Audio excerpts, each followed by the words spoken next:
اللہ الرحمن الرحیم الحمد للہ رب العالمین وبہ نستعین اما بعد۔ ناظرین، جیسا کہ آپ کو معلوم ہے کہ اس وقت ذی الحجہ کا مہینہ چل رہا ہے اور مسلمانان امت دو عظیم عبادات جو اللہ رب العزت نے اس مہینے میں رکھی ہیں، یعنی ایک حج اور دوسری قربانی، ان کی تیاریوں میں لگے ہوئے ہیں۔ اور وہ مبارک افراد کے جن کو اللہ رب العزت نے حج کی توفیق بخشی، وہ وہاں اس کے تمام امور کی انجام دہی میں لگے ہیں، اور اسی طریقے سے وہ افراد جن کو اللہ رب العزت نے قربانی کی توفیق بخشی ہے اور قربانی کے لیے منتخب کیا ہے، وہ بھی اپنی تیاریوں میں مصروف ہیں۔ یقیناً یہ مہینہ بڑا ہی مبارک اور بڑا ہی متبرک اللہ رب العزت کی جانب سے ہے۔ خود قرآن کریم کے اندر اللہ رب العزت ارشاد فرماتے ہیں والفجر ولیال عشر۔ مفسرین کی ایک جماعت ولیال عشر اس آیت مبارکہ کی تفسیر میں، خصوصاً علامہ ابن حمام اور تفسیر ابن کثیر کے اندر امام ابن کثیر اس حوالے سے لکھتے ہیں کہ اللہ رب العزت یہاں جو 10 راتوں کی قسم کھا رہے ہیں،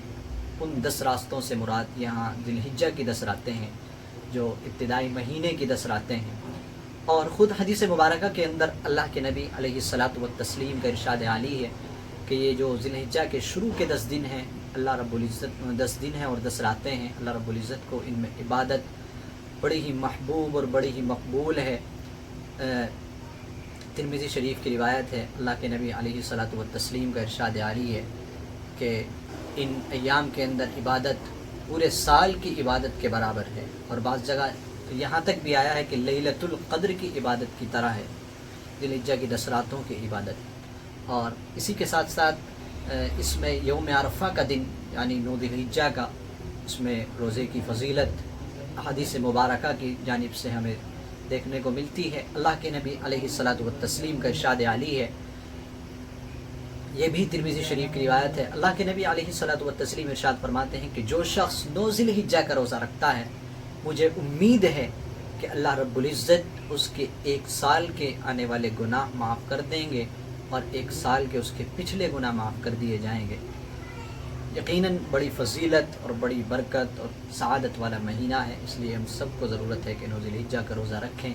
اور اس کی راتوں میں عبادت، دن میں عبادت، زیادہ سے زیادہ جتنا فائدہ اٹھا سکتے ہیں ان مبارک دنوں میں، ان مبارک راتوں میں فائدہ اٹھائیں اور تقرب اور مقرب الی اللہ بننے کے لیے اپنے آپ کو تیار کریں۔ جزاکم اللہ خیرا۔ السلام علیکم ورحمۃ اللہ وبرکاتہ۔